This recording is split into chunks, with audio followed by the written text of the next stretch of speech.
Hello दोस्तों आप सभी का हेलो दोस्तों, मेरा नाम सूरज मिश्रा और आप सभी का हमारे इस फिजिकल वर्ल्ड यानी कि फिजिक्स की दुनिया का लेक्चर नंबर 3 में आप सभी का स्वागत है। आज के इस वीडियो में हम लोग जानेंगे कि यूनिफिकेशन क्या होता है और रिडक्शनिज्म क्या होता है। हम लोग अभी तक जान चुके हैं कि साइंस क्या होता है, फिजिक्स क्या होती है, फिजिक्स के कौन कौन से ब्रांच होते हैं और फिजिक्स का इंपॉर्टेंस क्या है, इसका सोसाइटी के डेवलपमेंट में क्या रोल है। ठीक है, तो आज की इस वीडियो में हम लोग अच्छे से जान जाएंगे कि यूनिफिकेशन क्या है। अगर हमको कोई पूछे कि यूनिफिकेशन का फिजिक्स में क्या मतलब है तो हम अच्छे से उसको एक्सप्लेन कर पाएंगे। तो यूनिफिकेशन वर्ड जो है ये बताता है कि कोई भी चीज़ को जोड़ना। आप यूनिटी वर्ड सुने होंगे, यूनिटी वर्ड भी क्या दिखाता है, एकता को। ठीक है, तो यूनिफिकेशन भी क्या है फिजिक्स में कि फिजिक्स के अलग अलग जो फिनोमेनाज हो रहे हैं उस सब को एक लॉ में या फिर एक फॉर्मूला से या फिर एक थ्योरी के रूप में दिखाना। सिंपल सा है कि यूनिफिकेशन वर्ड का मतलब हो गया कि फिजिक्स के डिफरेंट जो फिनोमेनाज हो रहे हैं, फिजिकल फिनोमेनाज, उस सबको एक लॉ के थ्रू या फिर एक फॉर्मूला के थ्रू या फिर एक थ्योरी के थ्रू में दर्शाना। ठीक है, इसको अगर इंग्लिश में हम लोग देखें तो it is the attempt by different scientist to explain many physical phenomenon with a single formula, theory और लॉ। तो ये सिंपल सा डेफिनेशन हो गया कि अलग अलग नेचुरल फिनोमेना को किसी सिंगल फॉर्मूला से या फिर सिंगल लॉ से या फिर सिंगल थ्योरी से दिखाना ही क्या कहलाता है, यूनिफिकेशन। मतलब कि सबको जोड़ देना, मतलब अलग अलग चीज़ों का अगर पॉसिबल हो, जितना पॉसिबल हो सबको जोड़ पाना ही कहलाता है यूनिफिकेशन। जैसे इसका एक एग्जाम्पल है, न्यूटन्स ने क्या किया कि जो अर्थ के चारों तरफ मून घूमती है, ठीक है, ये एक फिजिकल फिनोमेना है, और सन के चारों तरफ हमारा पृथ्वी घूमता है और भी प्लैनेट सब सन के चारों तरफ घूमती है। और जो हम लोग ये भी जानते हैं कि जो हम लोग का सौर मंडल का जो सूर्य है वो भी एक किसी सेंटर ऑफ मास के चारों तरफ घूमता है।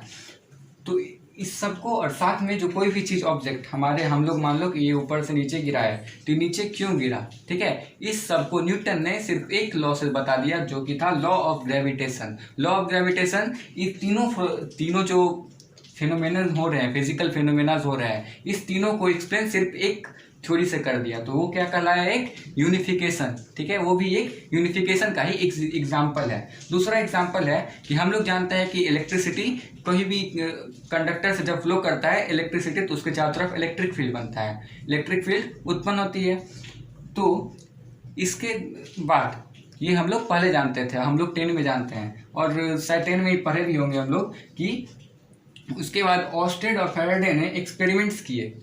करंट फ्लोइंग जो कंडक्टर होता था उसके चारों तरफ उन्होंने एक्सपेरिमेंट में पाया कि एक इलेक्ट्रिक फील्ड के साथ साथ मैग्नेटिक फील्ड भी जनरेट हो रहा है। तो इसीलिए उन्होंने बताया कि इलेक्ट्रिसिटी और जो मैग्नेटिज्म है वो अलग अलग चीज़ नहीं है, वो दोनों एक ही चीज़ है। उन्होंने बताया कि इलेक्ट्रिसिटी के होने से ही मैग्नेटिज्म बन सकता है। इस चीज़ को ऑर्स्टेड और फैराडे के एक्सपेरिमेंट ने बताया। तो उन्होंने क्या किया कि मैग्नेटिज्म को और इलेक्ट्रिसिटी को एक साथ कर दिया, वो बना इलेक्ट्रोमैग्नेटिज्म, जिसके बेस पर आज जो हम लोग हमारे जो इलेक्ट्रिक मोटर्स चलता है, इलेक्ट्रिक जनरेटर्स है, ये सब इसी फिनोमेना पे काम करते हैं। आप लोग शायद क्लास 12th में पढ़ेंगे और क्लास 10 में आप लोग पढ़ चुके हैं ये चीज़। तो अब देखिए, ऑर्स्टेड और फैराडे ने एक तो यूनिफिकेशन किया, उसके बाद आए मैक्सवेल ने क्या किया, एक बहुत ही लाजवाब सा टर्म ला दिया, पूरे फिजिक्स को बदल के रख दिया। मैक्सवेल के इक्वेशन में बोला जाता है कि मैक्सवेल ने एक इक्वेशन से एक पूरे के पूरे जो ब्रांच है इलेक्ट्रोमैग्नेटिक वेव का, उसको सिर्फ चार इक्वेशन दिए थे। 4 इक्वेशन में पूरे इलेक्ट्रोमैग्नेटिक वेव और इलेक्ट्रोमैग्नेटिज्म को सब एक्सप्लेन कर दिया था। तो वो भी उन्होंने यूनिफिकेशन का काम किया था। उन्होंने क्या बोला था कि जो लाइट है वो क्या है, हम लोग जानते थे कि लाइट सरल रेखा में जाती है, लाइट के एक पार्टिकल है या वेव है, इसका आपने शायद ट्रांसवर्सी सुना भी होगा। तो उन्होंने बताया कि लाइट एक वेव है। कैसा वेव है, इलेक्ट्रोमैग्नेटिक वेव है। इलेक्ट्रो और मैग्नेटिक मतलब कि इलेक्ट्रिक और मैग्नेटिक फील्ड के वजह से जो वेव निकलता है वही लाइट है। ठीक है, तो लाइट को उन्होंने इलेक्ट्रोमैग्नेटिक वेव से जोड़ दिया और इसी से नया एक फिजिक्स का ब्रांच का जन्म हुआ जिसको हम लोग वेव ऑप्टिक्स के नाम से जानते हैं। उसको हम लोग क्लास 12th में पढ़ेंगे आगे जाकर, जब हम लोग क्लास 12th में जाएंगे तो उसको पढ़ेंगे। तो ये था पूरा का पूरा यूनिफिकेशन। तो यूनिफिकेशन अगर आपसे कोई पूछे कि बबुआ बताओ यूनिफिकेशन क्या है, तो क्या बोलोगे कि यूनिफिकेशन साइंटिस्ट द्वारा किया गया एक कोशिश है जिसमें वो लोग क्या करते हैं, अलग अलग जो फिजिकल फेनोमेनाज हो रही है उसको किसी एक थ्योरी से या किसी एक फॉर्मूला से या फिर किसी एक लॉ से समझाने की कोशिश करते हैं। इसी को यूनिफिकेशन बोलते हैं। ठीक है, तो आपको अगर इसका स्क्रीनशॉट लेना है तो आप इसे ले सकते हैं। फिर हम लोग आगे बढ़ेंगे रिडक्शनिज्म की तरफ। स्क्रीनशॉट ले लीजिए। यूनिफिकेशन को जानने के बाद अब हम लोग जानते हैं कि रिडक्शनिज्म क्या होता है। रिडक्शन जो वर्ड होता है इसका मतलब होता है घटाना। घटाना मतलब कम करना। हम लोग साइंटिस्ट लोग क्या होता है कि बड़े बड़े जो कॉम्प्लेक्सेस होते हैं, बड़ी बड़ी चीज़ जैसे कि जो इलेक्ट्रिसिटी है, तो इलेक्ट्रिसिटी को क्यों आया इस चीज़ को समझाना सिंपल इतना आसान नहीं है कि हम लोग ऐसे ही बोल दें कि पोटेंशियल डिफरेंस हम लोग प्रोड्यूस किए विभवांतर और उससे इलेक्ट्रिसिटी प्रोड्यूस होने लगा। क्यों हुआ इस चीज़ को समझाने के लिए साइंटिस्ट लोगों को उसके कंस्टिट्यूएंट पार्टिकल के लेवल पे जाना पड़ता है। उसको इलेक्ट्रॉनिक मॉलिक्यूलर लेवल पे जान के हम लोग कुछ कुछ चीज़ को समझा सकते हैं। तो साइंटिस्ट लोग को अब बड़े कॉम्प्लेक्सेस को समझाने के लिए वो उसके कंस्टिट्यूएंट पार्टिकल के बिहेवियर से उसको समझाते हैं। तो इस जो ये वाला जो अटेम्प्ट होता है साइंटिस्ट का, इसको हम लोग रिडक्शनिज्म बोलते हैं। ठीक है, तो इसका अगर डेफिनेशन देखें तो reductionism is an attempt of scientist to explain bigger complexes, बड़ी घटनाओं को as their constituent particles behaviour. मतलब कि उसका जो कंस्टिट्यूएंट पार्टिकल है, इलेक्ट्रॉन, प्रोटॉन, मॉलिक्यूल्स, आयंस, इस सब के लेवल पे जाकर उसको समझाना।